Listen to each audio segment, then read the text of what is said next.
ఒక ఆ ఒక స్థాయిలో అంటే విచక్షణ రహితంగా మాట్లాడారు, విమర్శలు చేశారు అనేటువంటి మనకు అర్థమవుతున్నటువంటి అంశం.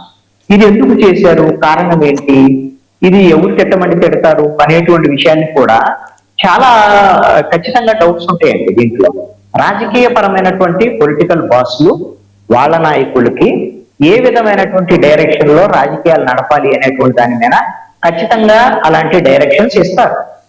దాంట్లో భాగంగానే అసలు ఇవన్నిటికీ కారణమైనటువంటి తిరుపతి లడ్డూ ప్రసాదానికి సంబంధించినటువంటి అంశము, ఆ అంశంలో సిట్టు షార్ట్ లో గత ప్రభుత్వ హయాంలో జరిగినటువంటి 250 కోట్ల రూపాయల కుంభకోణం, 68 లక్షల కిలోలకు సంబంధించినటువంటి నకిలీ నెయ్యిని వాడినటువంటి అంశము, ఇవన్నీ అంశాలు బయటకు వచ్చిన నేపథ్యంలో వైఎస్ఆర్ కాంగ్రెస్ పార్టీ స్ట్రాటజికల్ గా ఒక పక్కా ప్రణాళికతో అధికార పక్షానికి సంబంధించి ప్రధానంగా ముఖ్యమంత్రి అదేవిధంగా డిప్యూటీ సీఎం ని లక్ష్యంగా చేసుకొని వాళ్ళు మాట్లాడినటువంటి మాటలకి క్షమాపణలు చెప్పాలి అనేటువంటి విధంగా కొన్ని ఫ్లెక్సీలు వేయడము, ఆ తర్వాత దాని మీద సోషల్ మీడియాలో దాడి చేయడం, ఇవన్నిటినీ కూడా ఒక పక్కా ప్రణాళికతో తీసుకొచ్చారు. దాంట్లో భాగంగానే ఒకటి అంబాటి రాంబాబు కాపు సామాజిక వర్గానికి సంబంధించినటువంటి నాయకుడు, ఇంకొక ఆయన జోగి రమేష్ బీసీ సామాజిక వర్గానికి సంబంధించినటువంటి నాయకుడు. వీళ్ళిద్దరి చేత పరుష పదజాలంతో మాట్లాడించడం అనేటువంటిది జరిగింది. దీని వలన ఏంటి అంటే ఖచ్చితంగా తెలుగుదేశం అధికారంలో ఉంది కాబట్టి వాళ్ళు ఆగ్రహావేశాలకు గురవ్వటము, ఇదంతా కూడా ఒక శాంతి భద్రతల సమస్యగా ఘర్షణ వాతావరణం రేగేటువంటి విధంగా చేయటం అనేటువంటిది వైఎస్ఆర్ కాంగ్రెస్ పార్టీకి రాజకీయంగా కలిసి వచ్చేటువంటి అంశం.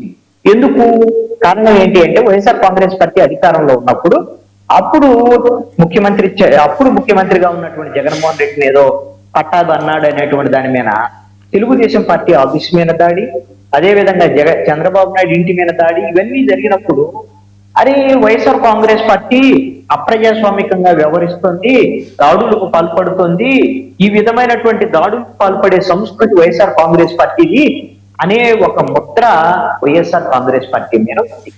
అది ఇప్పుడు తెలుగుదేశం పార్టీ కూడా ఆటోమేటిక్ గా వచ్చింది. ఎందుకు అనంటే మరి అంబటి రాంబాబు ఆ విధంగా మాట్లాడితే తల్లిని చెల్లిందంటే ఊరుకోనని ఇప్పుడు ఈ రోజున ఏదైతే మంత్రిగా ఉన్నటువంటి నారా లోకేష్ అసెంబ్లీ ఇప్పుడు శాసనమండలిలో మాట్లాడారు కదా, వాళ్ళు అధికారంలో ఉండి చట్టబద్ధంగా వ్యవహరించుంటే ఆ విధంగా మాట్లాడినటువంటి వాళ్ళ మీద చట్టబద్ధంగా చర్యలు తీసుకుని ఉంటే ఎవరికి అభ్యంతరం ఉండేది కాదు. కానీ ఎప్పుడైతే తెలుగుదేశానికి సంబంధించినటువంటి నాయకులు కార్యకర్తలు వాళ్ళందరూ వెళ్ళి అంబటి రాంబాబు ఇంటి మీద దాడి, యోగి రమేష్ ఇంటి మీద దాడి, ఇవన్నీ చేయటం అనేటువంటిది మరి వైఎస్ఆర్ కాంగ్రెస్ పార్టీ చేసిన దాడులు సేమ్ అంతే ఉన్నాయి, ఇప్పుడు తెలుగుదేశం వాళ్ళ దాడులు కూడా అంతే ఉన్నాయి. మరి అలాంటప్పుడు దొందే అనేటువంటి విషయము బయటకు వస్తుంది కదా. అందుకని పక్కా ప్రణాళికతో ఒక వైఎస్ఆర్ కాంగ్రెస్ పార్టీ వేసినటువంటి ట్రాప్ లో తెలుగుదేశం పార్టీ పడింది.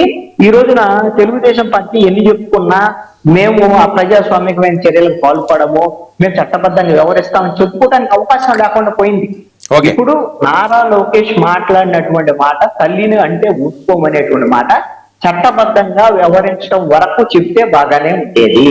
అంతే తప్ప మీరు తిడితే మేము దాడులు చేస్తాము అనేటువంటి వైఖరిలో ఈయన వెళితే కూటమి ప్రభుత్వానికి నష్టం వచ్చేదానికి అవకాశం. అందుకనే ఇప్పుడు అంబటి రాంబాబు కుమార్తె కానివ్వండి, వీళ్ళందరూ కూడా వైఎస్ఆర్ కాంగ్రెస్ పార్టీ ఒక